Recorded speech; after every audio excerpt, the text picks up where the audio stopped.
Hola, muy bienvenidos una vez más a Ronda de Editores, este programa de los domingos que aprovechamos y tenemos un poco de tiempo para conversar sobre la agenda informativa con los diarios de hoy domingo como excusa. Nuestros invitados de hoy, Javier Calvo, jefe de redacción del diario Perfil, que trae Perfil en el día de hoy la foto central, uno de los temas que vamos a estar tratando en este fin de semana largo marcado por el feriado doble, el Bicentenario.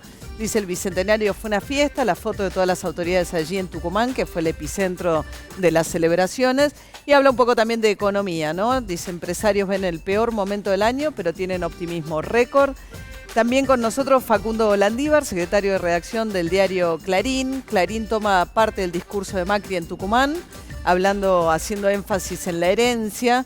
Allí también defendió el aumento de las tarifas del gas, un tema que va a estar dirimiendo la Corte pronto, de eso vamos a estar hablando. Hoy se suma Matías Kaplan, jefe de redacción del diario Crónica. Crónica con un estilo que le da mucha preponderancia y título principal a un tema policial. Y por supuesto también una foto allí del Bicentenario.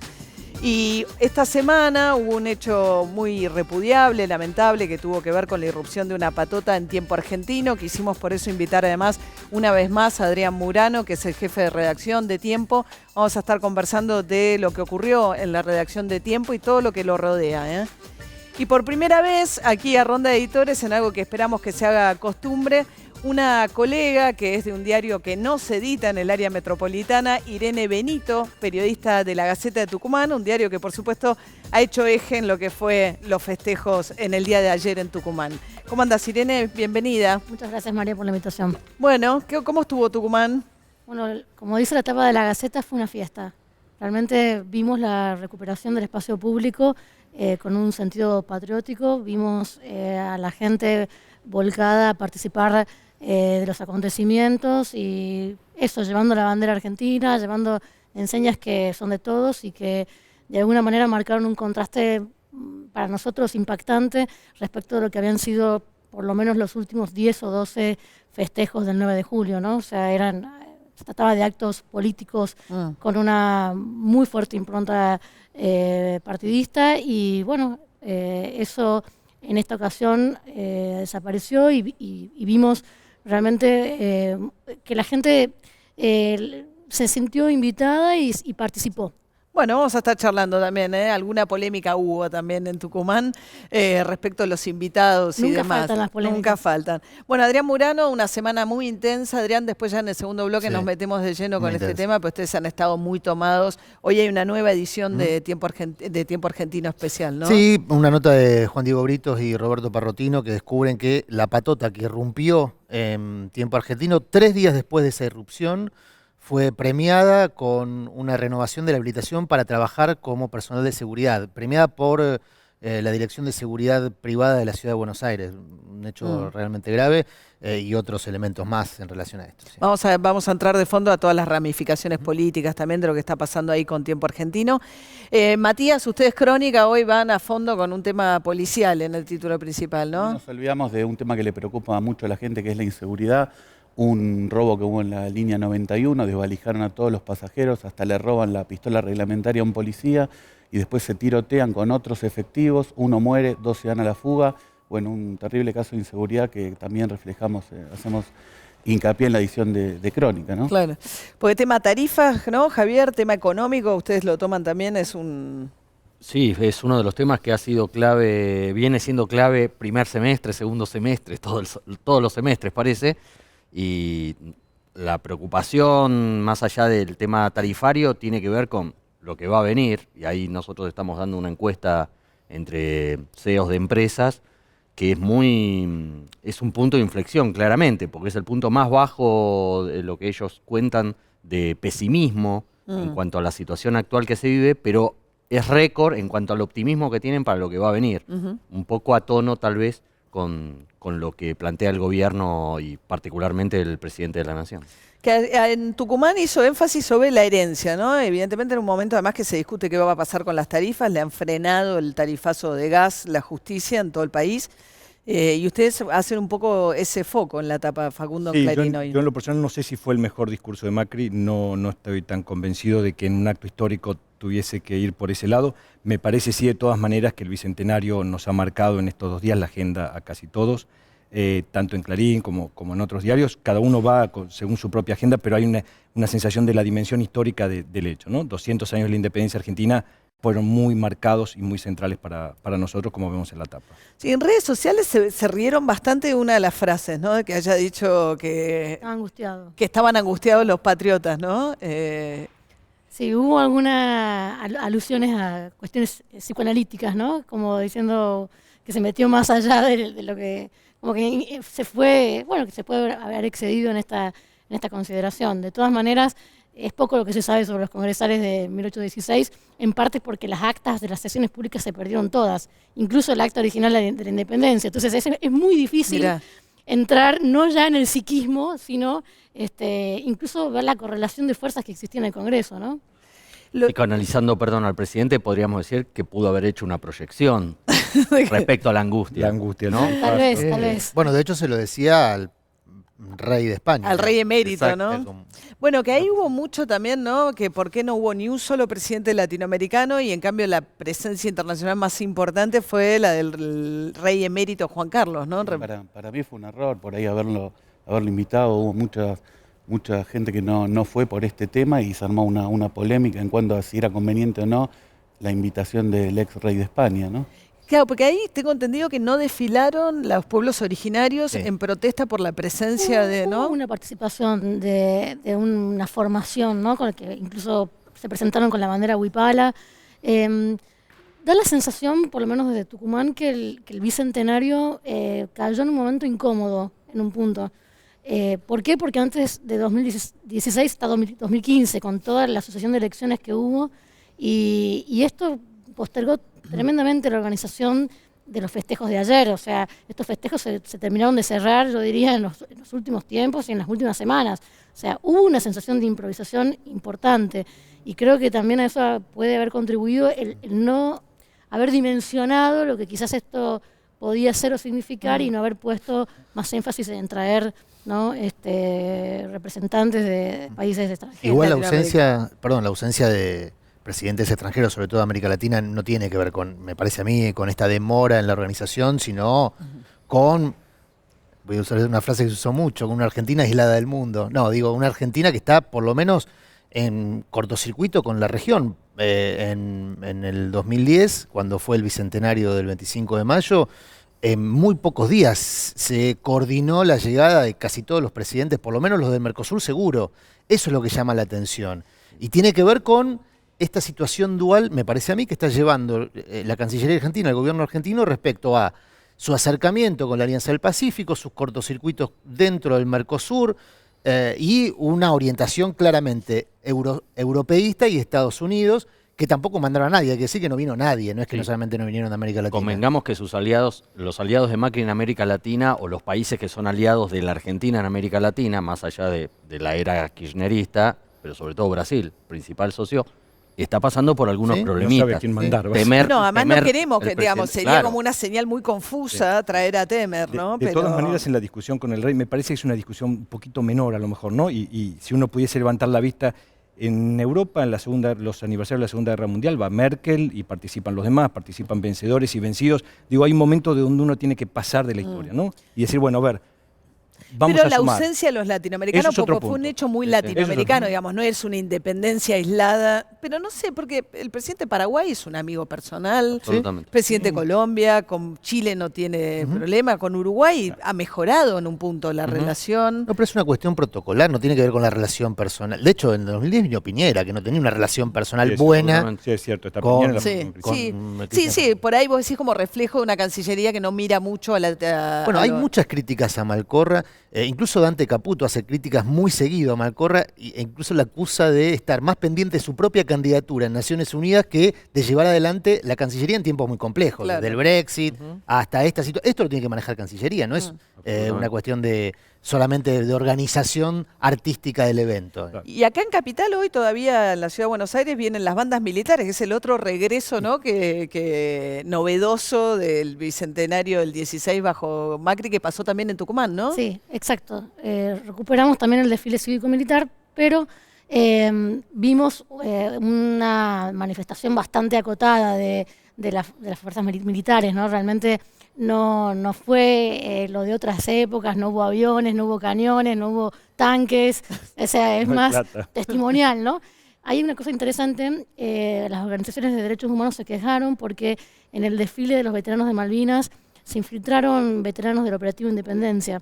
El Operativo Independencia está siendo juzgado en este momento en Tucumán y eso generó bastantes críticas porque no se sabe bien quién permitió, ¿no? esa... Desfilar, estamos hablando del Operativo Independencia, Sí. que fue la represión que lideró Bussi en la época de la dictadura en Tucumán, ¿no? Exacto. Sí. Eh, Que de hecho ayer identificaron a uno de los muertos, uno de los Falú, que Bussi personalmente le pegó un tiro Claro. al Pozo de Vargas. pero fue antes de la dictadura, ¿o no? Fue poco antes, Fue en sobre el el 76. final del gobierno, Sí, gobierno durante Isabel. el gobierno de Isabel Perón. Fue un experimento Durante- democrático. sí. Sí. De todas formas, Que es como el comienzo de la represión ilegal de la dictadura, ¿no? De alguna manera. La ese antesala, decreto, sería la antesala. claro. la teoría ahí de la infiltración merece una investigación muy severa, ¿eh? Porque, primero, es muy raro que en un desfile cívico-militar se infiltre gente, se infiltre una división, digamos, es raro. Salvo que haya una decisión expresa de reivindicar aquella actuación que bien marcaba la colega, está siendo juzgada en este momento. Ujú. Es muy raro lo que Pero, pasó. ¿y entraron en la misma columna que los organismos de derechos humanos en el Fue desfile? detectado en el momento en el que estaban pasando las cosas. Hubo rápida reacción por parte del gobierno provincial. Entiendo que la Secretaría de Derechos Humanos emitió una declaración, digamos, rechazando esta idea de una invitación o de una apertura. Realmente no está claro, es confusa la información, pero se sabe que sucedió esto. Mirá. Y ahí en Tucumán, bueno, estaban Cano, hay también una pelea política, ¿no? De trasfondo, porque le apuesta mucho al plan Belgrano Norte del gobierno de Mauricio Macri con Cano, que tenía que convivir con Mansur, que ex ministro de Salud de Cristina Fernández de Kirchner, pero que pegó un giro, es de los que saltaron rápido el kirchnerismo a otra fuerza, ¿no? Los funcionarios nacionales que por estos días han ido y bastante a Tucumán están todos sorprendidos. Todos, cuando uno habla con ellos, todos dicen que no hay diferencia entre Mansur y Colombi o que Mansur es el nuevo Larreta, digamos, están... El nuevo Larreta. Sí, hay una... Habrá que buscar las declaraciones sobre Mansur cuando fueron las elecciones, ¿no? Pero bueno, Sí, nada. no, La política es dinámica. es claro que Mansur ha dado un giro. Él Enorme. a quien puede se lo dice, agradece tres cosas de economía. Uno es el aumento del corte de etanol, ¿no? en los combustibles, que beneficia a la industria azucarera. Luego, una reforma del aeropuerto que va a permitir exportar arándanos en mejor calidad y cantidad. Y la tercera es la apertura del mercado estadounidense para el limón. Para el limón. Claro. Bueno, en todo caso, habría que pensar que lo que le pasa a Mansur le pasa al 99,9% de los gobernadores, que hay un sistema muy unitario, pese a la proclamación de federalismo, en donde dependen muchas provincias, muchas administraciones provinciales, dependen de los fondos que le mande el gobierno nacional. ¿Y sí? Entonces, mejor llevarse bien con el gobierno nacional desde lo institucional. Después, a la hora de las elecciones, y esos se matan. Pero desde lo institucional y desde lo económico, fundamentalmente, necesitan todos llevarse bien con la Casa Rosada. Bueno, el padrino de Mansur, Alperovich, de hecho empieza su carrera política siendo radical. Claro, claro. Pero no solamente son fondos, también decisiones administrativas, que es más grave todavía.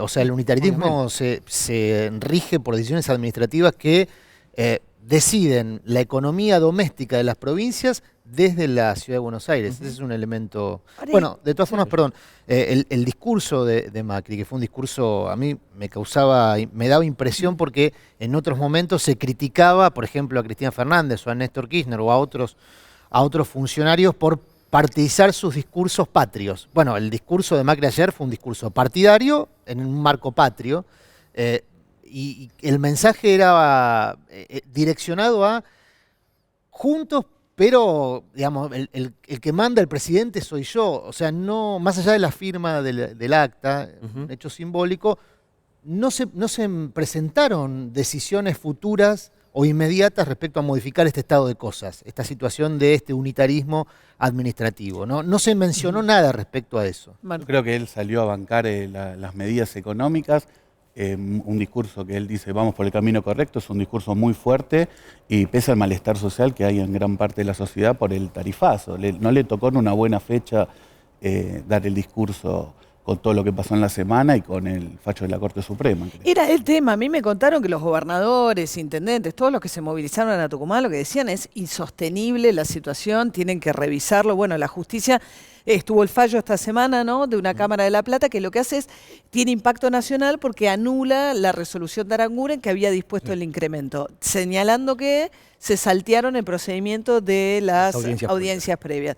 Que es increíble, porque era obvio que si no haces... La audiencia pública ni siquiera es vinculante. Nada. Nosotros tenemos contacto permanente con centros de jubilados y no lo pueden pagar. Nadie discute que a alguien que vive en Puerto Madero le suban un poco, era muy bajo lo que se pagaba, pero hay centros de jubilados, clubes de barrio, Sí. gente humilde que no la puede pagar la Bueno, factura. acá la Corte tiene que discutir dos cosas, ¿no? Por un lado, si hubo o no audiencias, que no hubo, probablemente No hubo. llame, y después la razonabilidad, que es lo que van a terminar discutiendo de estos incrementos, ¿no? Sí. Ayer La Nación publicó que la Corte iba a aceptar el recurso del gobierno y que probablemente le iba a aprobar en agosto las tarifas.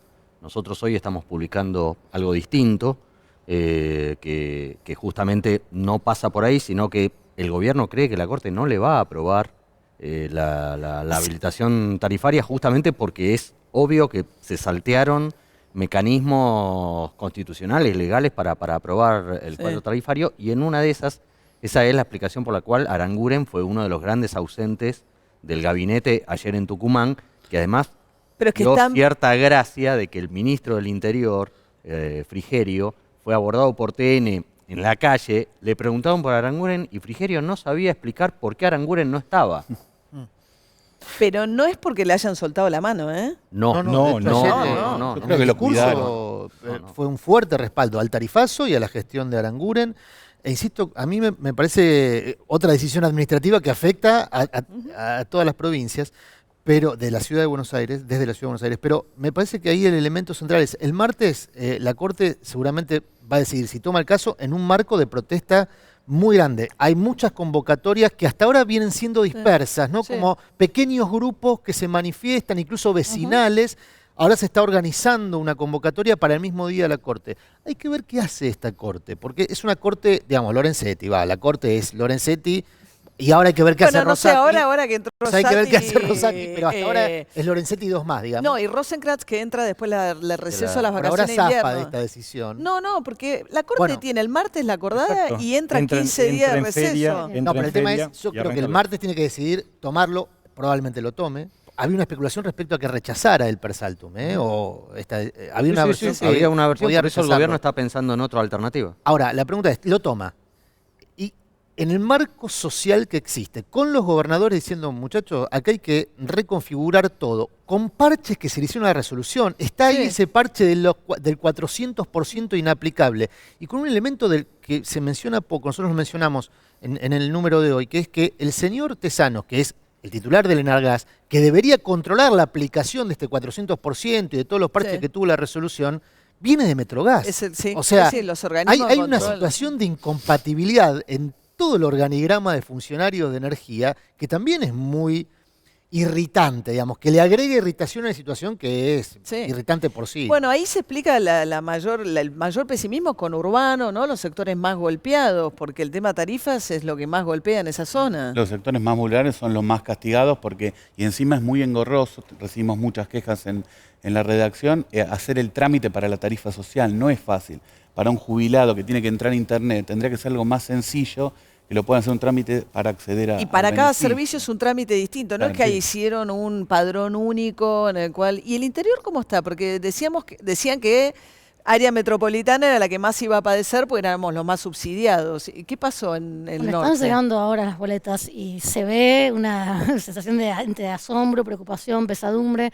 También hay que decir que en muchos lugares, por lo menos de Tucumán, no hay gas natural, ¿no? Claro. Entonces, esta gente venía pagando el gas de garrafa, que es el más caro, o era el más caro, hasta este aumento. Entonces, Hay que ver, también es cierto que nuestro invierno es distinto.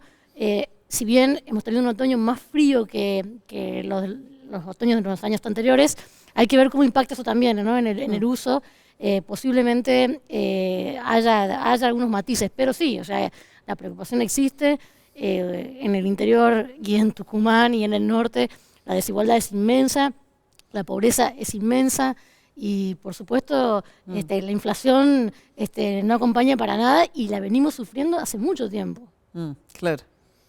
Hay que ver ahora, sí, esto queda en manos de la Corte, ¿no? Todo. Esta semana va a ser clave cuando la Corte lo tome, entre en la feria de invierno.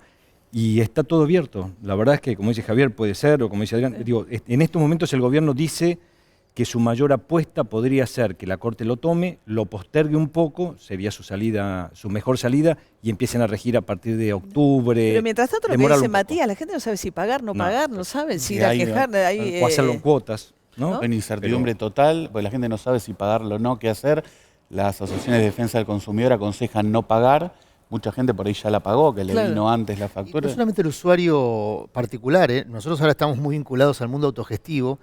Las empresas autogestivas, recuperadas, cooperativas, tienen una solución terminal en muchos casos porque son autopartistas electrodependientes, mejor dicho, que no pueden pagar la luz, no la pueden pagar. Y en algunos casos se están endeudando. Claro, son fábricas pequeñas que tienen un uso intensivo de la electricidad.